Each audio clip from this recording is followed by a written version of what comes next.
Hello and welcome to Inpatient Update. I'm your host, Mason Turner, and this is your podcast for practice-changing evidence for the working hospitalist. Today on the show, I'm joined by Nick Linde as we discuss quicker de-escalation of broad-spectrum antibiotics in sepsis and whether we're leaving in too many peripheral IVs. As I said, today I'm joined by Nick Linde. He's a hospitalist PA working in the division with me. He's an excellent clinician, an excellent teacher, an excellent co-worker. Thanks so much for joining me, Nick.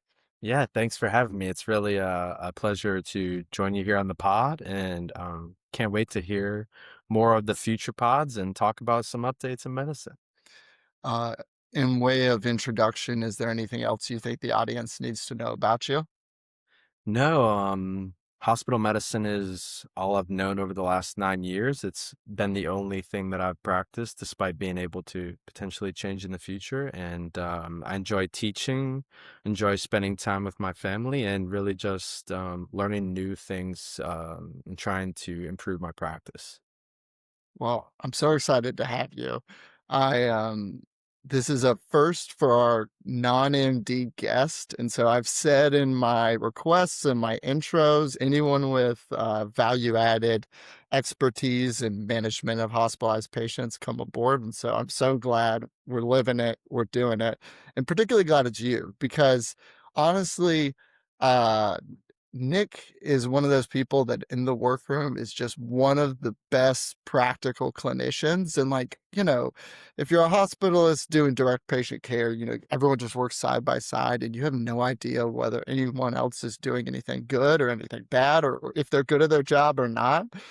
But when Nick has a student with him and is teaching and explaining things, I think, oh my gosh, I want to be following you on around someday and just like soak up some of it in because you have a way of like really breaking things down and explain things. I'm talking you up way too much. You're Yeah, going to be wow. like, I oh appreciate my that. God, this is too much pressure. But really break things down in a way that like makes sense, but also is thorough. And so very impressed, very happy to have you.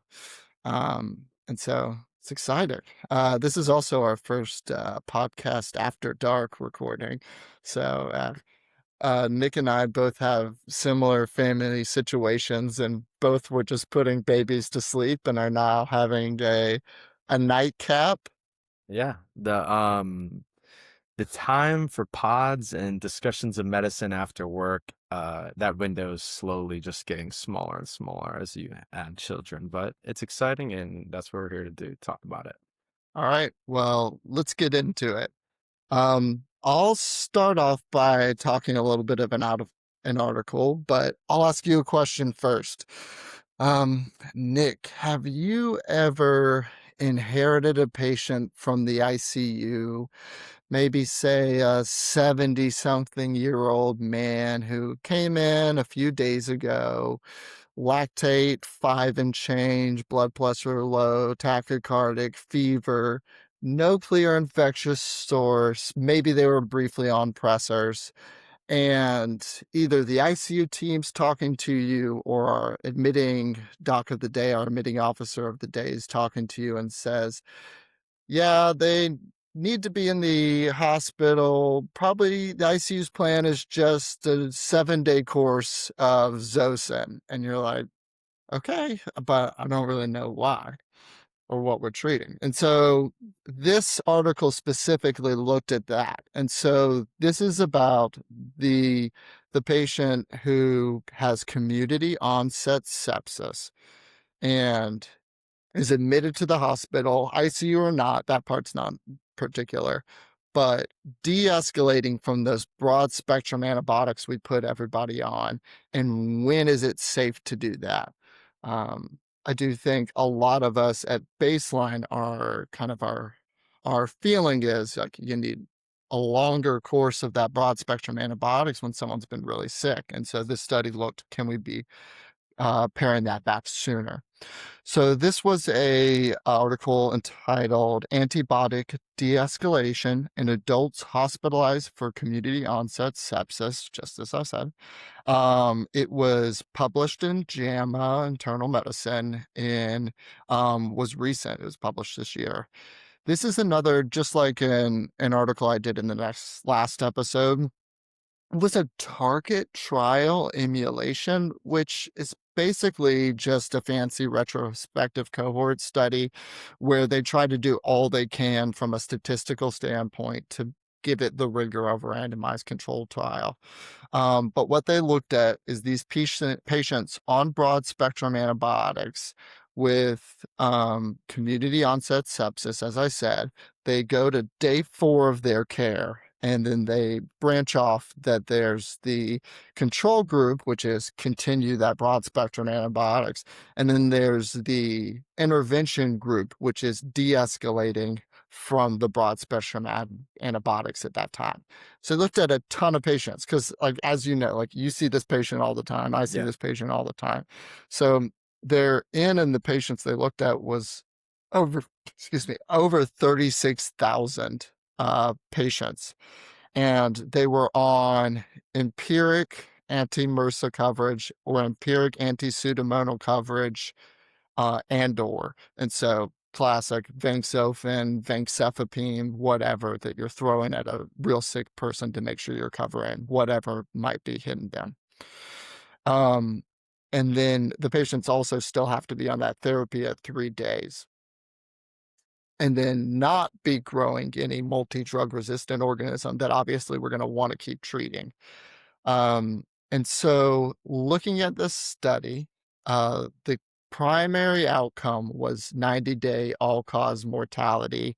I love a good catch-all, like, did the patients do okay or did they die? Um, but the odds ratios were right at 1 for both the de-escalating the MRSA coverage and de-escalating the pseudomonal coverage, showing no difference in mortality between the groups at all. Looking at some secondary outcomes, no surprise, I think most important one here is that the length of stay is shorter.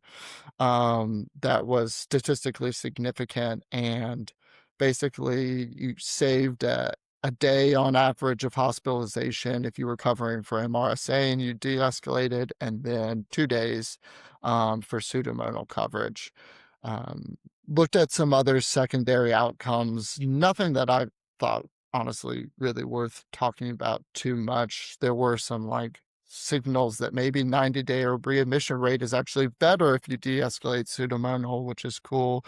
Um, but I don't really have a causal mechanism for that. So just the big headline obviously being that you hit day 4 of your antibiotics and you're just as good from keeping your patients alive standpoint if you de-escalate, you come off that vancomycin as you would be if you continued those antibiotics.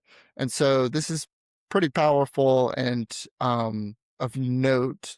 They weren't specific in this trial of whether you de-escalate to just more targeted IV therapy or less broad IV therapy, or if you actually go down to oral antibiotics.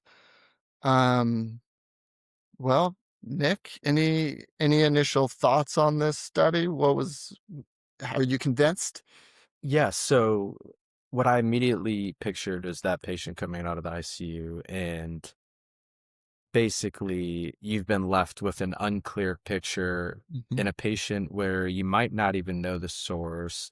The culture results are either not growing anything or growing something entirely different, not even Pseudomonas or MRSA. And you're trying to figure out, well, they're the ICU. Should we just continue this or should we switch mhm. them to something else? And so a lot of times I'll admit, I just continue because Yeah, that's what's already being done. But this definitely gives me a little bit more um, courage to de-escalate, knowing that 90-day mortality is decreased. Um, But another thing that I wanted to point out is I think something that wasn't addressed is knowing which antibiotic you de-escalate to is very important, and they didn't really address that. You could de-escalate to something also fairly broad that is not typical, anti-Pseudomonas or anti-MRSA, and just keeping in mind that what you do de-escalate to is important.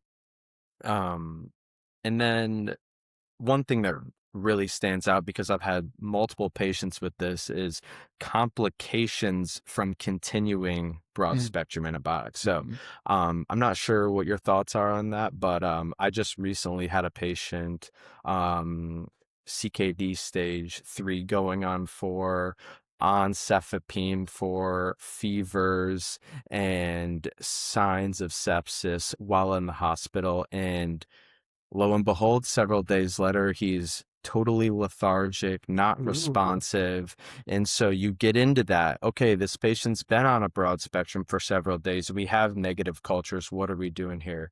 And just briefly, basically, ended up calling neurology, called ID.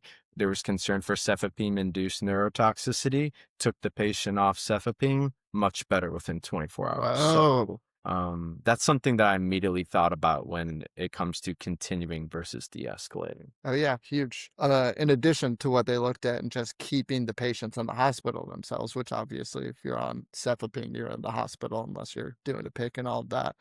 But yeah, I thought you were gonna do the classic like vancomycin, AKI, maybe it's real, maybe it's not real, but that's way better. Yeah. Cefepime neurotoxicity is very real, specifically in folks with bad renal function, and like 100%. Like that's the things that's our value added in getting that stuff off and de-escalate. And to your point, like if you de-escalate to fluoroquinolone and then they pop in Achilles, like it's there's the good and the bad with everything different antibiotic, but at least you're getting them out of the hospital. And I kind of agree with you. This study isn't one of those where I'm like, wow, bang, this is huge. This is it changes everything. This is more because it is such a just sort of broad strokes look at things. This is more giving me that extra oomph to do what I kind of wanted to do anyways, which is de-escalate the antibiotics. But you just don't know. It's one of those like 100 little questions a day of like, this feels like this could be the right answer, but I don't have 100% certainty. And so then maybe you waffle, and maybe some weeks when you're feeling brave, you do it.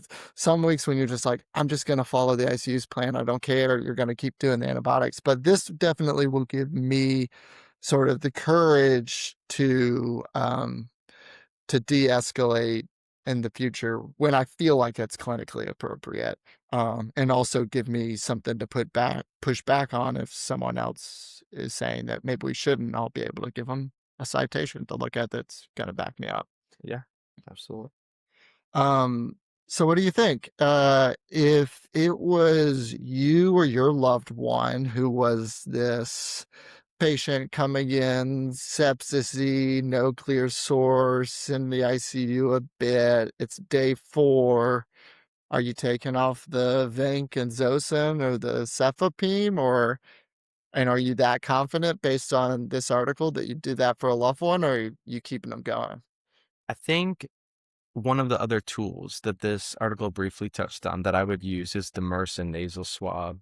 Oh yeah, I think it's an extremely powerful tool, and actually, in this article, um, providers were faster to de-escalate MRSA antibiotic coverage than anti-pseudomodal, and I think that might be due to some of the tools like a nasal definitely. swab and how um, the specificity is so high, not only in pneumonia but multiple other things. So I think I would at least check a MRSA swab, stop the vancomycin, and if cultures are negative or growing something different, I would de-escalate to something less to avoid some of the complications of broad spectrum antibiotics. Yeah, I'm with you. I mean, if all things being equal, and again, this is a big, it's not gonna subvert what would be my clinical judgment if someone seems really sick or they have in my mind some risk factors, and I know they control for some risk factors in the study, but if they have significant risk factors for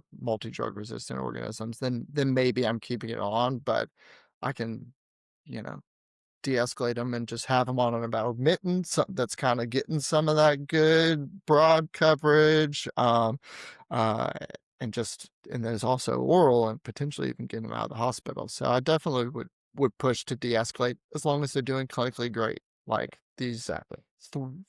36,000 patients they looked at were. Um, all right, well, great. Any other thoughts on this article? Any other insights?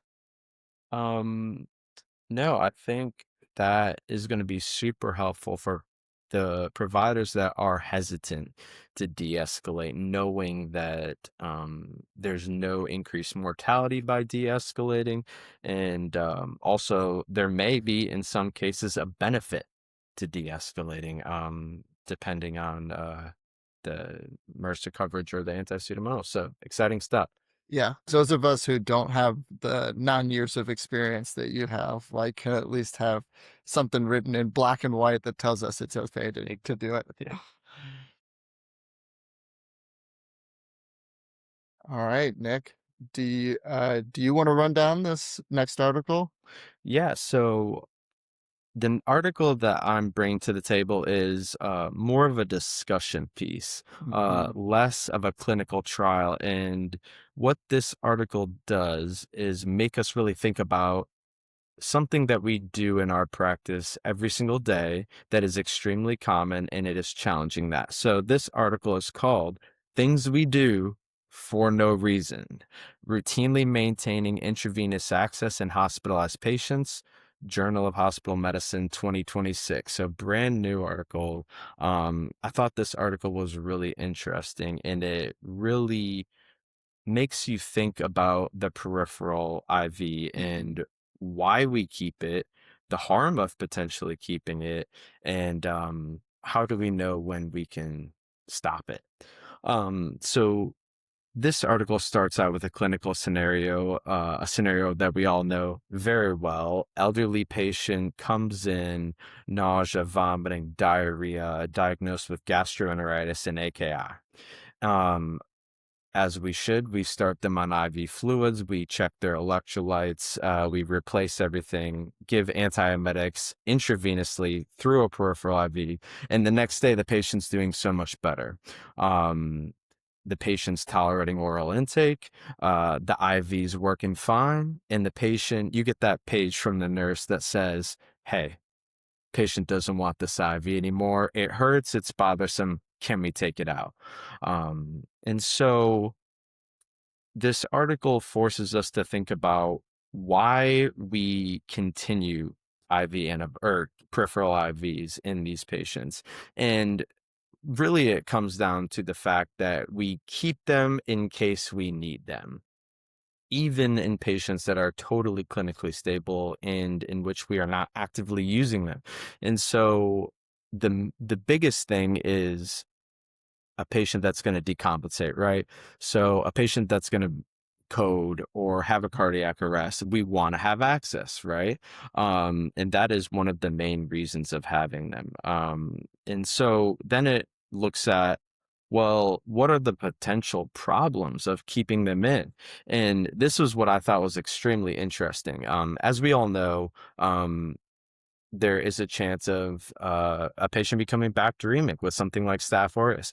And although it is much more common in central venous catheters, obviously, it's still due to the absolute number of peripheral IVs in hospitalized patients. Approximately 1/3 of MSSA bacteremia is actually caused or thought to be attributed to a peripheral IV. That's wild. Yeah, and then of those, about 20% of all MSSA bacteremia is thought to be attributed to peripheral IV.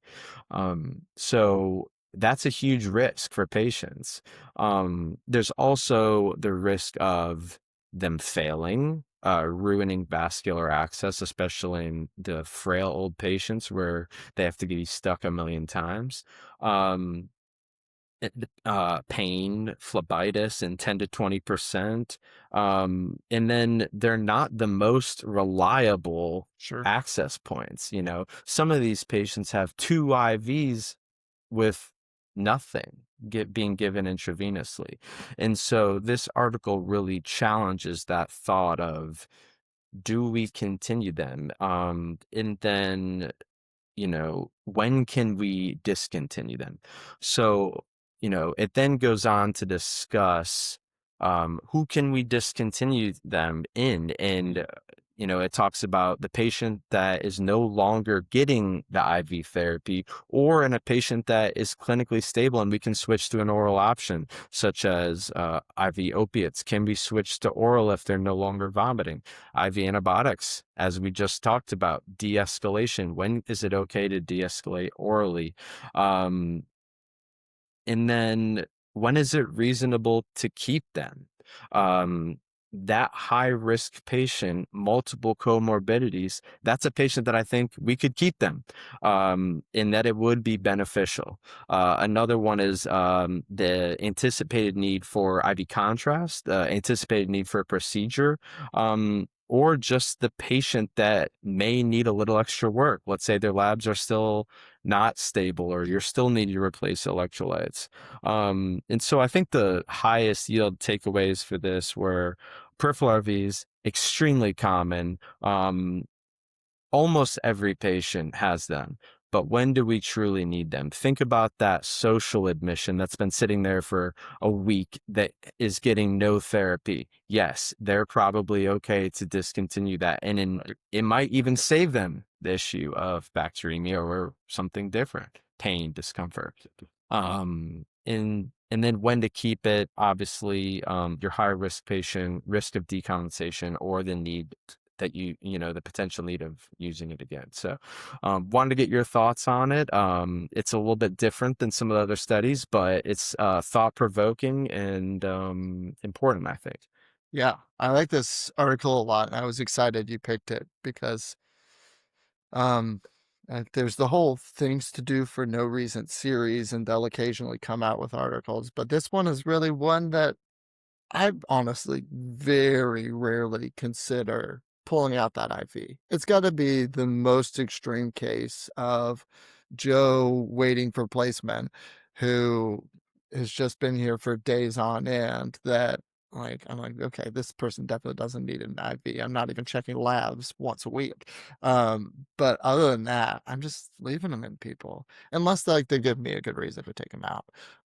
So this was a good thought experiment for me. And I was impressed, as you mentioned, by the fact that it's a numbers game. Like Yeah.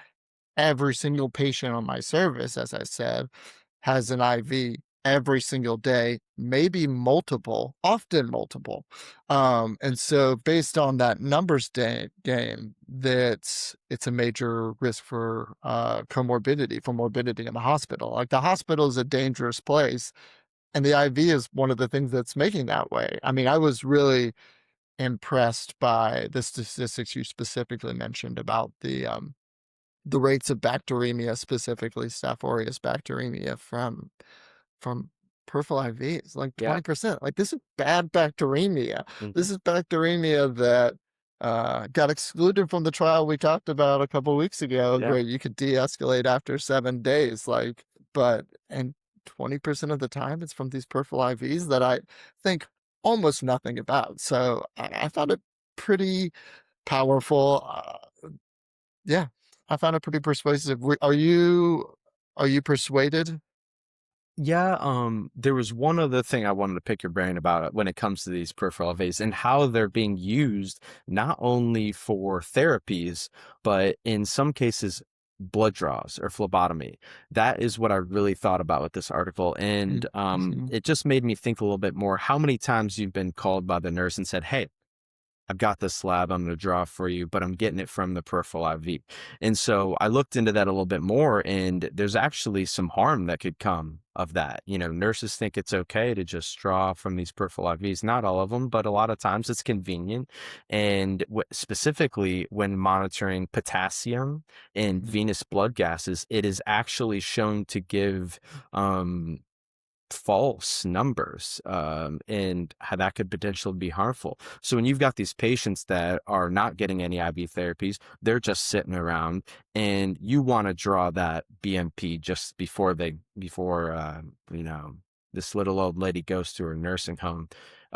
Think twice about drawing it through the peripheral, and maybe that's another reason to discontinue, is just to decrease that risk, because we've all seen that potassium come back hemolyzed at 6, and then we say, what do we do? Yeah. I'd love a nurse's perspective on all of this, because I do think at the same time, it's like, what percentage of the IVs even draw that they can get labs off? Exactly. I'm like, I feel like, and I only hear what I hear, but I'm almost always hearing from nurses, oh, their IV doesn't draw, but it flushes, so I'm still using it. Like, it's very rare that they're actually even, if there is any use to it of drawing labs, there's very rare that they're actually even able to get that from it. Um, But to answer your question, I'm definitely going to be thinking about, when should I remove a peripheral IV, and when is it okay, when is it not okay.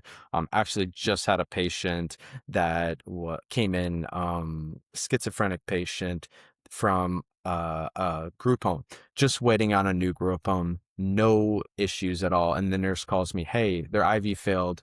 Do we need a new one?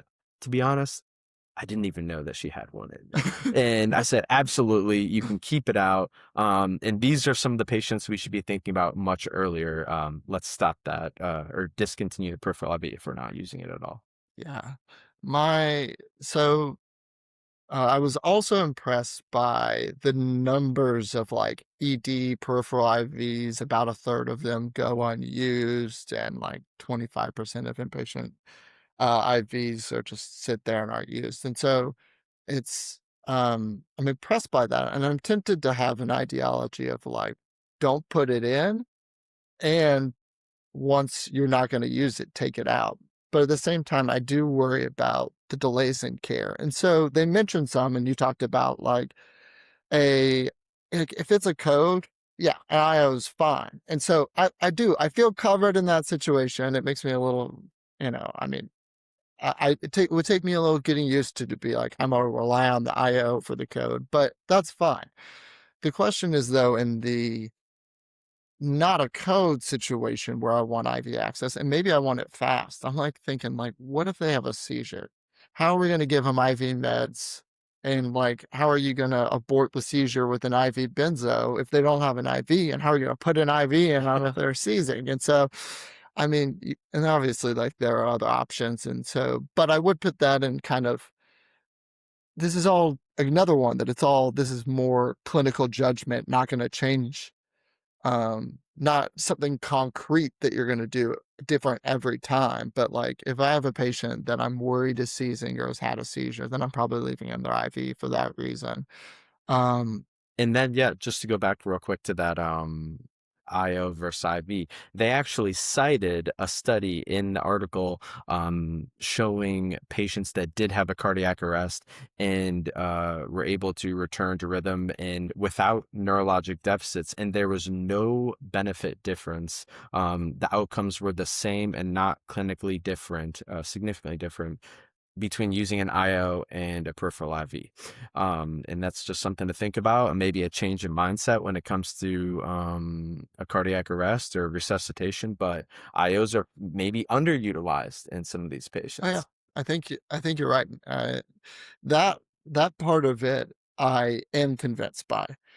I worry about, and part of what's going to give me pause is like, how often do you have our typical patient population, either they're ESRD, so their vessels are terrible, or they're frequently getting something else medical going on, chemo, whatever, or they're just little old ladies who are just really hard sticks, that if I'm like, all right, now I want to start anything on them, whether it's antibiotics or fluids or whatever, I how often is it that the nurses are like, I can't get it, I have to call vein team, and then you're waiting hours and hours before you get access. And so if I'm really aggressive and taking out all these IVs or not putting them in, I I do worry a little bit that I'm gonna have those delays and cares of like we're waiting for hours or half a day or whatever before someone who like has the skill to put in the IV can put it in. Mhm. Um, And I think if that's your thought process, that's probably not the patient you want to take it out. I mean, those are the patients that you're thinking twice about. You maybe have some hesitancy, and that's probably the patient you might want to keep in. yeah, but the patient awaiting placement, like you mentioned, like at any given time, what percentage of your census is awaiting placement? Yeah, at least 1 to 2 usually. Yeah, yeah, totally. Like it's a solid 20% of my patients on the list to way more than that at times. Like 20% is probably my minimum. And if we And could decrease risk of bacteremia or other complications, or even just discomfort and stress, it mentions, then that would be huge, I think, for the yeah, patients. I think I reading it, going through, I was a little tempted, like I said, to have the ideology of like, don't put it in until you need it and take it out if you're not going to use it in the next 24 hours. And I think I've kind of like walked back a little bit, and this is maybe me just being like too much too fast of like, maybe we put them in on everyone when they come in, but if we don't expect we're going to need it in the next 24 hours, aggressively start pulling these out. Um, And that's actually, it's funny that you mentioned that because in the clinical scenario, they mentioned an 80-year-old man, mm, probably bad veins. He's feeling better and his labs look better, but is that someone that you necessarily want to just take it out? Like, is that someone that's not a 25-year-old with some nausea and vomiting that feels better? Like, maybe that is the person that you keep it in, and that's not the example you want to use. yeah, but I think that's the patient that I think it's worthwhile in thinking about in that patient and pushing in that patient, because if I've got the 20-something-year-old and they're like, "Can I take this out?" Then I'm like, "Yeah, sure. Yeah. We'll have the nurse take your IV out. That's no big deal."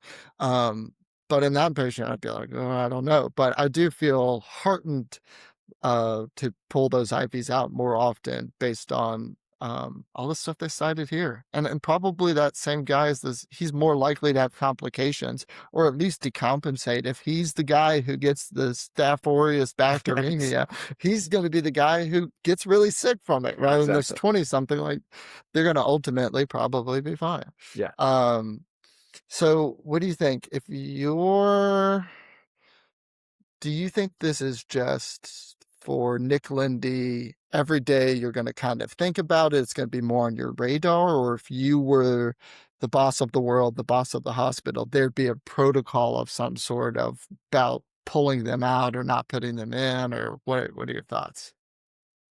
I think you and I both know that when you start making a protocol for everything, it gets more complicated. You're Yes. going to miss things. I think just having it being on your radar, something, we think about enough, we make enough clinical decisions per patient in a day that this shouldn't, cloud a more important thing. But if you have that patient that is awaiting placement, or maybe you just have a box on your list that says, should I remove the peripheral IV? I think that might be beneficial and maybe even lead to some improved satisfaction scores. You Yeah, pulled that that peripheral IV out that was driving them nuts in their AC. Yeah, a lot of the literature, the study or the journals were nursing journals, because I do think this is the kind of thing, and I'd love a nurse's perspective because it's easy for us as providers to sit here and be like, yeah, this is something to put on the nurse's plate, and we do that a lot. Um, but I do think it's the kind of thing they would be so good at owning, like bugging me about a Foley, bugging me about other things that are those like day-to-day patient risk things. And whether it's by design or just by nurses and who they are, um, they do they do a great job of being sort of the watchers of those risk things in a patient. And so if we had a nursing protocol of some point where we put this on their radar, and if it if the IV hasn't been used within 24 hours, they page the provider and ask to remove it or something like that.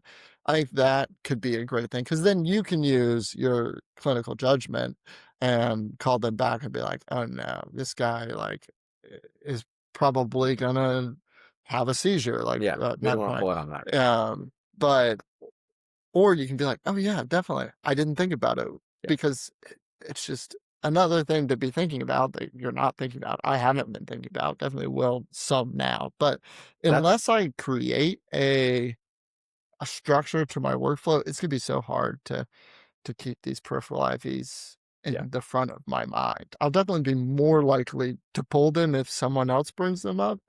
I can't guarantee me being the poster child for laziness. And so like I know what's going to be the path of least resistance, because like I if things can get forgotten, I could potentially forget them. And I'm like, I don't know. I just don't think I'm going to think about the peripheral IV every day. I think a 24-hour 48-hour removal from protocol from a nurse could be good, but that is every 24 to 48 hours on every patient. The Do you want that? pages. Oh, the pages. With every protocol comes its Oh downsides, yeah. I guess. Gosh, and God forbid the 24 hours comes up overnight, and then Oh our gosh, poor nocturnist night doctor. colleagues are getting paged. I'd like their perspective too, because I'm sure they would say like, no more things that need a 24-hour renewal. No protocol. You day jerks are terrible at the Foley's already, and anything else, the restraints, all of that stuff. Exactly. So don't give me more pages for this. Um, Yeah. all right, So cool. Any other thoughts on this? no, I think bottom line, routine maintenance of idle IVs or IVs not being used, low value care, regular reassessment, early removal, if it's the appropriate patient, could lead to decreased infections and improved patient satisfaction. So, Yeah. I like that. One thing is, I like that this article kind of dovetails in with our first article, because after those 4 days, if you're de-escalating to something oral, yeah. pull that IV out too. So we're kind of this whole patient we're intervening twice Yeah. based on both of these studies. So overall takeaway points. At day 4 of a patient who's admitted with community-acquired sepsis, reevaluate whether or not they need that broad-spectrum antibiotics. De-escalating it is shown to not increase their risk of mortality. And when it comes to IVs, use it or lose it. If you haven't been using it for 24 hours, then seriously consider pulling it out and kind of think on that one a little bit and decide, do we need institutional protocols for this or not? So those are our major points. Those are our studies. It's been a great Yeah. discussion. It's been great. Thanks for Thanks having so much for joining me, Nick. Yeah, yeah. Shout out to all the APPs out there, and hope you guys learned something from this.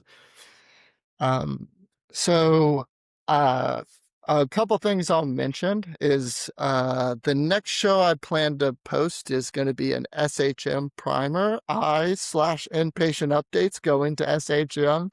So I'll just drop a short episode about things I'm excited about seeing, and then a recap episode afterwards. But as always, if anyone else is going to SHM and has anything that I should be alert to and mention on the show, please reach out. And if anyone wants to give their 2 cents and come on the show and talk about SHM either before or after, I would love to have you. And if you're a provider, a pharmacist, a nurse, a resident, a student, or anyone with some value-added insight into the management of hospitalized patients, reach out to me directly, contact me on social media, or email me at podcast@inpatientupdate.com if you'd like to come on the show. I'd love to have you. And as always, Subscribe to the show if you like it, but most importantly, if you're enjoying the show, if you find it valuable, share it with other people that you think might actually also find it valuable. Because if this is something people are listening to and getting value out of, I'll certainly continue to do it. And so far, I've had a good response, but keep sharing it around. Um, well, again, thank you so much, Cheers. Nick. Thank We'll you. have to pour ourselves another drink and have a toast to science, to the Yeah, to evidence. science, to the listeners, and yeah, Dr. Turner is doing a phenomenal job with this. I've already learned so much from his first couple sessions. So yeah, please continue to tune in and subscribe, and you'll learn a lot. All right. Thank you so much. Thank you for joining us, listeners. This has been Inpatient Update.